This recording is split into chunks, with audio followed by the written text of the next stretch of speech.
Rwamanywa ahorera Muhigirwa. Abandi bapfuye Kigome ni Cyuma cya Mucumbi wo mu Basinga b'Abacumbi.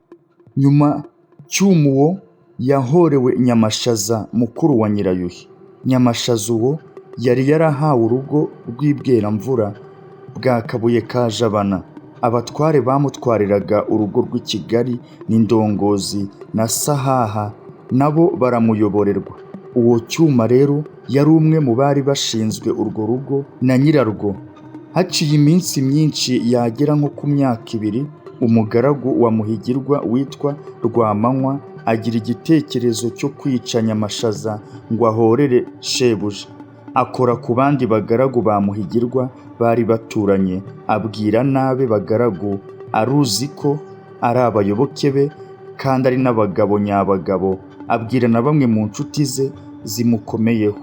Amaze kugwiza amaboko atera kwa Nyamashaza i Kabuye, atera nijoro mu gicuku.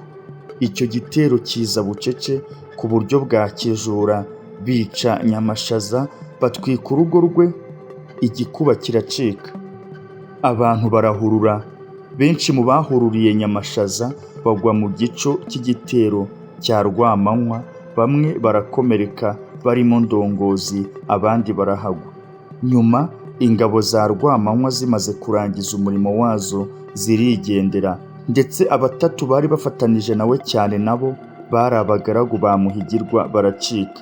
Bari baturanye na Rwamanywa kuri Sha muri Gikomero, ariko Rwamanywa we yanga gucika.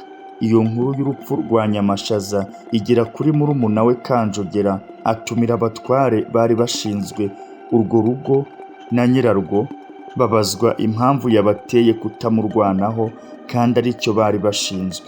Ndongozi avuga ko yamurwanyeho uko ashoboye ndetse akanakomereka, atariko kuko narasanaga ndi umwe byatumye uwo narasanaga hapfa. Ati kandi nanjye nagarukiye hafi yo gupfa, kuko umwambi wo mu rwano ukirwa n'abake. Niho yari yakomeretse. Kanjogera aramubaza ati nta bandi batware mwari kumwe? Undi ati Sahaha twajyaga ibihe tukakuranwa kuhaba. Icyo gihe cy'igitero ni nge wari utahiwe no kuhaba, ubwo nawe yari yatashye. Ati nawe Cyuma ni mumwibarize aho yarari. Bamubajije avuga ko nawe yarasanye. Bamubaza icyemezo ari uko yaba yarakomeretse nawe cyangwa se uwabo waba yaraguye ku rugamba. Abura icyemezo. Bati ni wowe mugambanyi.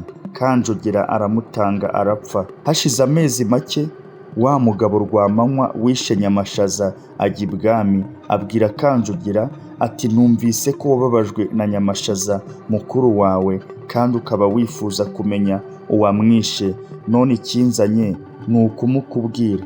Undi amubaza uwo ari we.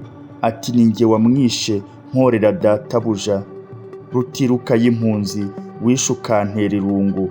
Ati nicyo cyatumye nanjye nica Nyamashaza ngo ngutere irungu nk'iryo wanteye wishe Muhigirwa. Ati nashatse kuba ari wowe nica birananira, pfa kwica mukuru wawe kuko nzi ko wamukundaga cyane. Kanjogera amaze kumva ibyo Rwamanywa amubwiye, ategeka ko bamuboha cyane kandi bakamwica urw'agashinyaguro ntibamuhutire. Barabimukorera ariko ntiyataka. Noneho Kanjogera ategeka ko bamuca intoki, bakamutema amano, bakamuca amatwi.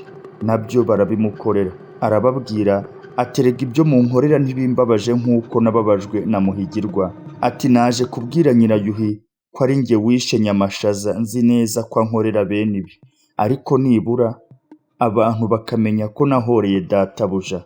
Ibyo babibwira Kanjogera. Ati noneho mumusharambe n'inkota umubiri wose. Barabimukorera. Ati ibyo ni ubusa kuri nge nubwo mungira mutya. Ariko Kanjogera ntazongera kuganira na Nyamashaza mukuru we yakundaga. Ati nyamara nge ngiye gusanga Muhigirwa mubwire ko namuhoreye. Bakomeza kumutoba. Bimaze kurambirana babwira Kanjogera batamaze kunuka kuko ibihengeri byo ku mubiri we bimaze kubora. Bati kandi ntuteze ko azagutakira ngo aragusaba imbabazi, ahubwo bari twebwe ubabarira umunuko we watwishe. Ategeka ko bamuhwanya, baramwica aranogoka.